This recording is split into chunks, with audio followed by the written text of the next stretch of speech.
ನಮಸ್ಕಾರ. ಕೈಮದ್ದು ಬಿದ್ದಾಗ ನಾವು ನೆಗೆಟಿವ್ ಇರ್ತಕ್ಕಂಥದ್ದನ್ನ ಪಾಸಿಟಿವ್ ಸಂದೇಶವನ್ನು ಮನಸ್ಸಿಗೆ ಕೊಡ್ತಾ ಹೋದಷ್ಟೂ ಕೂಡ ಅಷ್ಟೇ ನಮ್ಮಲ್ಲಿ ಪೂರ್ತಿ ಇರ್ತಕ್ಕಂಥ ಕಾಯಿಲೆ ಹೋಗ್ತಾ ಹೋಗ್ತಾ ಅರ್ಧ ಕಾಯಿಲೆನೇ ವಾಸಿಯಾಗ್ತಾ ಹೋಗುತ್ತೆ. ಇನ್ನು ಅರ್ಧ ಕಾಯಿಲೆನ ಟ್ರೀಟ್ಮೆಂಟ್ ಮುಖಾಂತರವಾಗಿ ಬಗೆಹರಿಸ್ಕೊಳ್ಬಹುದು. ನೋಡಿ, ನಮ್ಮ ಮನಸ್ಸಿಗೆ ನಾವು ಸಂದೇಶವನ್ನು ಕೊಡ್ತಾ ಹೋಗಬೇಕು.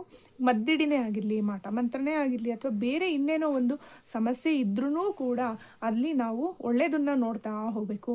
ಕೆಲವರೆಲ್ಲ ಈಗ ನಿಂಬೆಹಣ್ಣು ನೋಡ್ತಾರೆ. ನಿಂಬೆಹಣ್ಣು ನೋಡಿದ ತಕ್ಷಣ ಅದು ಕೆಟ್ಟದಕ್ಕೆ ಮಾತ್ರ ಅಂತಲೇ ಇರುತ್ತಾ, ದಾರಿಯಲ್ಲೆಲ್ಲೋ ನಿಂಬೆಹಣ್ಣು ನುಡಿಸಿ ಹಾಕಿರ್ತಾರೆ, ಅಲ್ಲಿ ಕೆಂಪಕ್ಕಿ ಅಂತೆ ಇಲ್ಲ ಮೊಟ್ಟೆ ಏನೋ ಒಂದು ಮಾಡಿರ್ತಾರೆ. ಅದನ್ನು ಕೂಡ ನಾವು ಮನೆಯಲ್ಲಿ ಉಪಯೋಗಿಸ್ತೀವಿ ಅಲ್ವಾ. ನಿಂಬೆಹಣ್ಣಿನ ಶರ್ಬತ್ ಮಾಡ್ಕೊಂಡು ಕುಡಿತೀವಿ ಅಲ್ವಾ. ದೇವಿಗೆ ನಾವು ನಿಂಬೆಹಣ್ಣಿನ ಹಾರವನ್ನು ಹಾಕ್ತೀವಿ ಅಲ್ವಾ. ನಿಂಬೆಹಣ್ಣಿನ ದೀಪವನ್ನು ಹಚ್ತೀವಿ ಅಲ್ವಾ. ಆ ನಿಂಬೆಹಣ್ಣು ಒಳ್ಳೆಯದಕ್ಕೂ ಕೂಡ ಬರುತ್ತೆ ಅಂತೇಳಿ ನಾವು ಆ ನಿಂಬೆಹಣ್ಣು ನೋಡಿದ ತಕ್ಷಣ ಆ ಥರ ಒಂದು ಮನಸ್ಸಿಗೆ ಸಂದೇಶವನ್ನು ಕೊಡ್ತಾ ಹೋಗಬೇಕು. ಈಗ ನೋಡಿ, ನಾವು ಮೊದಲಿಂದನೂ ಕೂಡ ಅಷ್ಟೇ, ನಾವು ಬೆಳೆದಂತಹ ವಾತಾವರಣದಲ್ಲೂ ಏನೇನೋ ಹೇಳ್ಕೊಟ್ಟಿರ್ತಾರೆ ದೊಡ್ಡವರು. ಅದು ಅಡ್ಡ ಬಂದರೆ ನಿಂತ್ಕೋಬೇಕು, ಇದು ಅಡ್ಡ ಬಂದರೆ ನಿಂತ್ಕೋಬೇಕು, ಅದು ಬಂದರೆ ಮುಂದಕ್ಕೆ ಕೆಲ್ಸಕ್ಕೆ ಹೋಗಬೇಕು, ಅದೆಲ್ಲ ಮನಸ್ಸಲ್ಲೇ ತುಂಬ್ಕೊಂಡಿರ್ತೀವಲ್ಲ ಮೊದಲಿಂದನೂ. ಈಗ ನಾವು ಒಳ್ಳೆಯದನ್ನು ತುಂಬ್ಕೊಳ್ತಾ ಹೋಗಬೇಕು.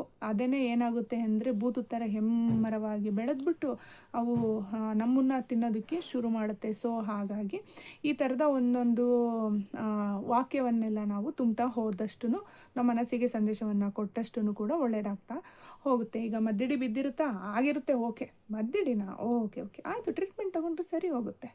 ಮತ್ತು ಅದರಿಂದ ಯಾವುದೇ ಒಂದು ಕೆಟ್ಟದ್ದೇನು ಆಗಲ್ಲ ನನಗೆ. ಅದೇನೇ ಬ್ಲ್ಯಾಕ್ ಮ್ಯಾಜಿಕ್ ಮಾಡಿ ಹಾಕಿರಲಿ, ಎಂಥದ್ದೇನೇ ಮಾಡಿದ್ರೂ ಕೂಡ ಅದ್ಯಾವುದು ನನಗೆ ಬಾಧಿಸೋದಿಲ್ಲ, ನನಗೆ ಆಗೋದೇ ಇಲ್ಲ ಅಂತ ಹೇಳಿ ನೆಗ್ಲೆಕ್ಟ್ ಮಾಡಿ ಟ್ರೀಟ್ಮೆಂಟ್ ತಗೊಳ್ಳೋ ಅಂಥದ್ದನ್ನು ತಗೋಬಹುದು.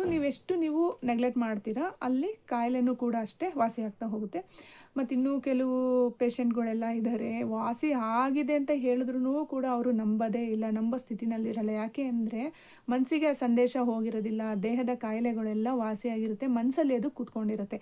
ಈ ಥರ ನಾವು ಮೈಂಡಿಗೆ ಟ್ರೈನ್ ಅಪ್ ಮಾಡಿದಷ್ಟು ಕೂಡ ಏನಾಗುತ್ತೆ, ನಮಗೆ ಒಳ್ಳೆ ಎನರ್ಜಿ ಬರುತ್ತೆ. ಮತ್ತು ಆ ಒಂದು ನಮ್ಮ ಮನಸ್ಸಿಗೆ ಸಂದೇಶ ಕಳಿಸ್ತಾ ಇರ್ತೀವಲ್ಲ, ಅದು ನಂಬೋದಕ್ಕೆ ಶುರು ಮಾಡುತ್ತೆ. ಮತ್ತು ಬಲವಂತವಾಗಿ ನಂಬಿಸೋದಕ್ಕೆ ಹೋಗಬಾರ್ದು. ಕಾಮನ್ನಾಗಿ ನಿಧಾನವಾಗಿ ಒಂದಕ್ಕೊಂದು ಒಳ್ಳೊಳ್ಳೆದನ್ನೇ ನೀವು ಹೇಳ್ಕೊತ ಅದು ನಂಬೋದಕ್ಕೆ ಶುರು ಆಗ್ತಾ ಹೋಗುತ್ತೆ.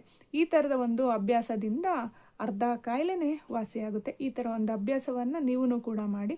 ವಾಸಿ ಆಗಿದ್ರೂ ನೀವು ಇದು ವರ್ಡು ಹೇಳ್ತಾನೆ ಇರ್ರಿ, ವಾಸಿ ಆಗದೇ ಇದ್ರೂ ಇದನ್ನು ಹೇಳ್ತಾನೆ ಇರ್ರಿ. ಆಟೋಮೆಟಿಕ್ಕಾಗಿ ಒಂದು ಟೈಮ್ ಅನ್ನೋದು ಬಂದು ಅದು ಕ್ಲಿಯರ್ ಆಗ್ತಾ ಹೋಗುತ್ತೆ. ಅದೇ ದಾರಿ ತೋರಿಸ್ತಾ ಹೋಗುತ್ತೆ. ಮನಸ್ಸೇ ನಮಗೆ ದಾರಿ ತೋರಿಸ್ತಾ ಹೋಗುತ್ತೆ, ಇನ್ನೇನಿಲ್ಲ. ಇವಾಗ ನಾವು ಯಾವುದನ್ನು ನಂಬ್ತೀವೋ ಅದರಲ್ಲಿ, ಈಗ ದೇವ್ರು ನಂಬಿದ್ರು ದೇವರಿದೆ, ದೆವ್ವ ಇದೆ ಅಂತ ಅಂದ್ರೂ